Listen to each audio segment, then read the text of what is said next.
Wubba lubba dub dub motherfuckers. What is going on, everyone? It is I, everyone's favorite jack of all trades, with the foul mouth, coming to Urban. And welcome back to another awesome fucking video, guys. I greatly do appreciate it. I really, really do. And before I do dive in this bitch, I just want to give a big shout out to all of you guys, my viewers and my subscribers, for sticking around watching this shit. Thank you so very much. And also, to let you know, I did recently upload 3 of the 4 parts to my 1,000 subscriber special. Once again, thank you guys for getting me to 1,000 fucking subscribers. It's awesome. But like I said at the short little promo video I did, I'm asking for questions for the 4th part, which is going to be a Q&A. If you have a question to fucking ask me about anything, leave it in that video, and I'll give it a couple weeks or whatever. Gather all the fucking questions up, and I'm going to answer for you guys. So yeah, anyway, you see I have my Lionel engineer hat on. We're talking about Lionel trains. That's right. And before I dive in, I want to give a special shout out to a couple guys. One is to the Real Ohio Railroad Productions. I guess he must have changed his name because it was originally Ohio Railroad Productions, but I guess somebody must have fucking took his name or whatever and tried to be him or something, I guess. So, buddy, if you're watching, thank you for sticking around watching the shit. And also, a very special shout out goes to a buddy of mine that did a video and he mentioned me in it, and it was really awesome. To Gus Hadley, the lunatic from Arno, which I don't fucking understand why he calls himself a fucking lunatic. He's not a fucking lunatic. He's a genius. So, Gus, buddy, if you're watching, thank you for the fucking idea. This video wouldn't be possible because it's without you. So, thanks, man. And as you can see behind me, I have here the pieces of my Lionel 2016 steam locomotive. And yes, it's still apart. I know, it's fucking saddening. And as you can see, there's the completely restored shell. Yes, I restored it myself, so she's completely restored. And of course we have the gutter remains of the motor. I gotta get some parts to fucking fix it. I gotta order some parts to finish fixing her and get some shit to get my 2018 going. It's still running kind of fucking rough, I remembered. And also get some brushes and springs and shit I need to finish fixing my 6026W whistling tender for her. It's gonna be fucking awesome. But anyway, this is gonna be talking about the reason why I love Lionel trains.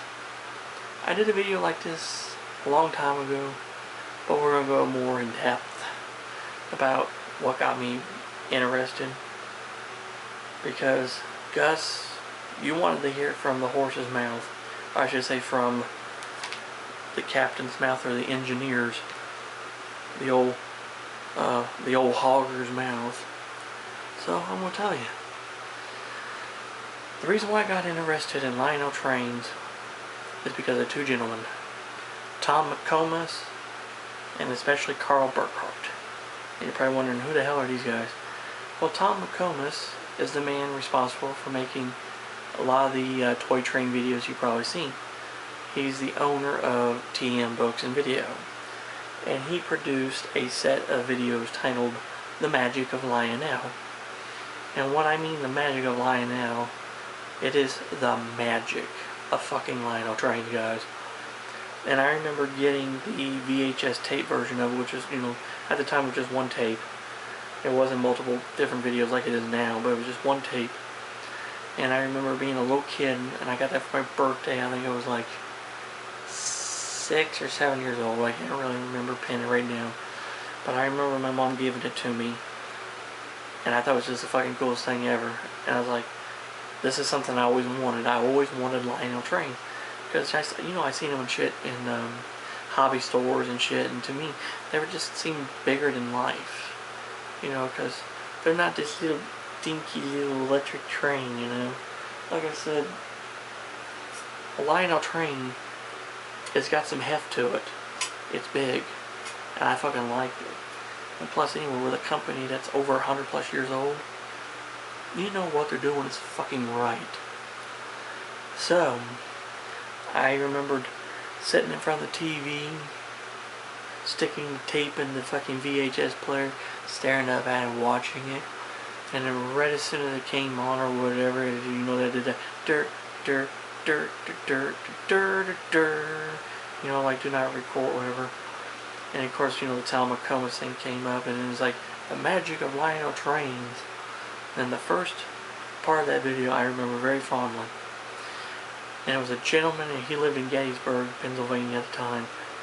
But sadly, I think the gentleman's dead now, so God bless you, Mr. Karl Burkhardt. But his name was Karl Burkhardt was his name. And he had this amazing fucking Lionel train layout. Absolutely fucking amazing. It was in a small space, but it was packed. Absolutely packed. I mean, packed to the gills with trains, cars, operating accessories, other accessories, track. And he had shelves behind it that had, you know, cabooses that were lit up and shit, you know, just like this kid, like, wow. And as he was talking about how he acquired his trains as, you know, being a boy, and the story about how he got a Santa Fe switcher, which was supposedly the Santa Fe switcher off the Lionel showroom layout, and also telling the story of how he fucking, how his dad always wanted to build a powered Irvington coach, which, by the way, the Irvington coaches, they're about fucking big. Anyway, his dad always wanted to build one that was powered, kind of like, you know, the Doodlebug, you know, the similar to like an electric powered coach that they had. They look like coaches, but they're electric powered, like a GG1 or something. But he never could do it. But Karl figured it out, and he built powered Irvington cars. And I saw those, and I'm like, oh my god, those are fucking awesome. But as a kid, though, I didn't think fucking. I just thought, those are amazing.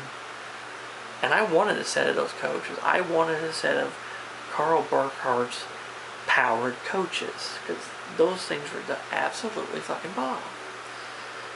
And the fact that he explained how he built the layout and stuff, just a bunch of several loops with some switches and stuff in there to add action and stuff. And then he also was talking about how his wiring, if most operators were going underneath this table and see the wiring, they wouldn't make any heads or tails of the shit, but he knew what is what. And I was just always mesmerized by that clip, and I remember that so fondly.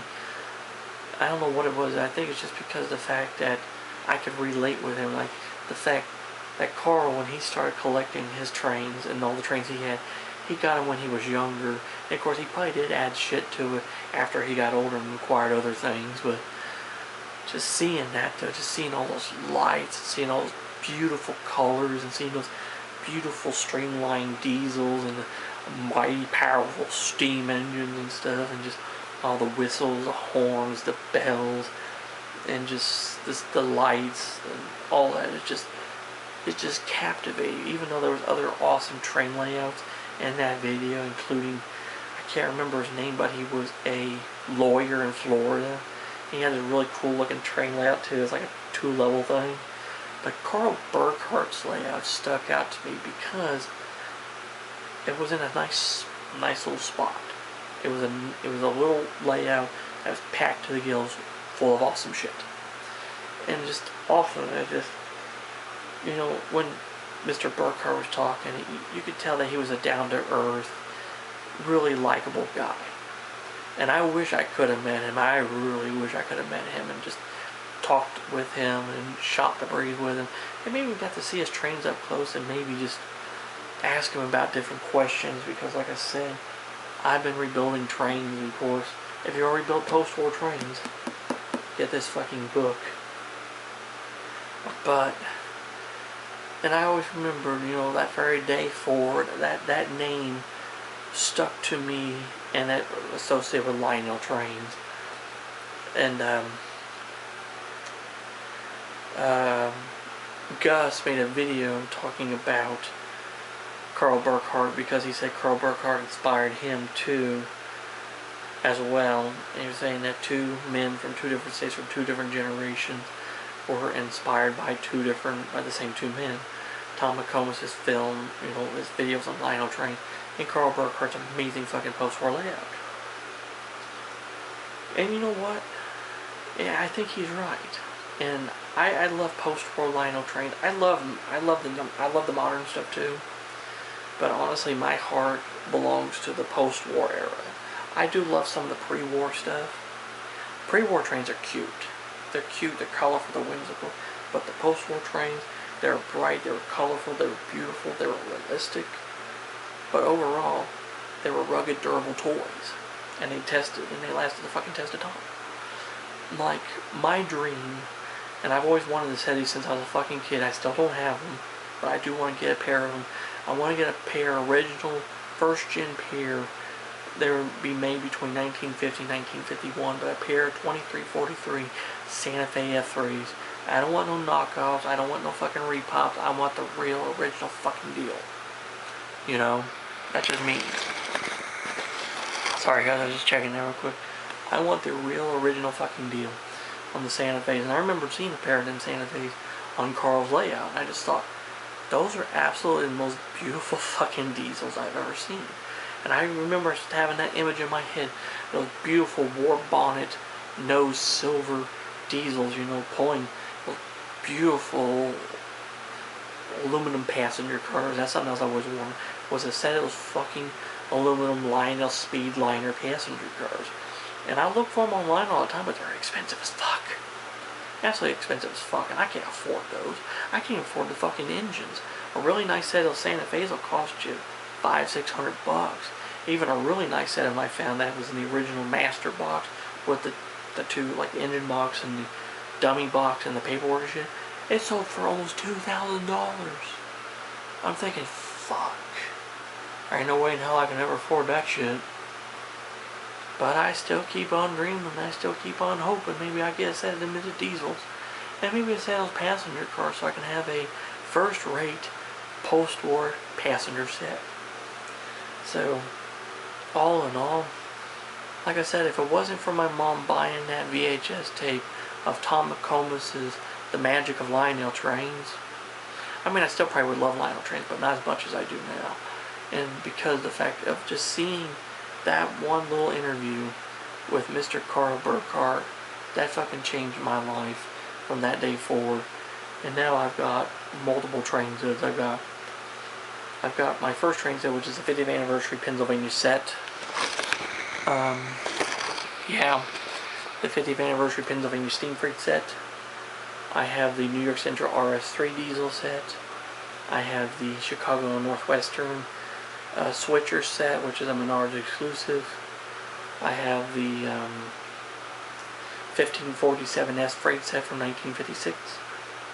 I have, of course, my 2016, which I'm going to restore it and rebuild her and buy the necessary cars that came with her to replicate and redo to basically to build up the 1000W freight set from 1955. And of course, you know, that's pretty much it. But I got enough track. I could build 3 loops. My plan one day is to build me a table and to build me a train layout that's almost similar to Karl Burkhardt's layout, but make my own spin on it as a tribute to Karl. So there you go, guys. Hope you guys enjoyed this video. I really do. I hope you do enjoy it too, Gus, and all you guys. And if you have any questions or comments about anything, leave them in the fucking comment section below and I'll get back with you. And like I said, my 4th part of the subscriber special is going to be the Q&A, so leave me questions in the first video I did. So until next time, this is Commodore Urban. Say, let the line be clear for you, full steam ahead.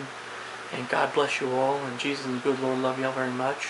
And I'll catch you in the warm trade wind where hell anyone knows. Let's go Brandon, fuck Joe Biden, and Trump 2024, baby. Yeah.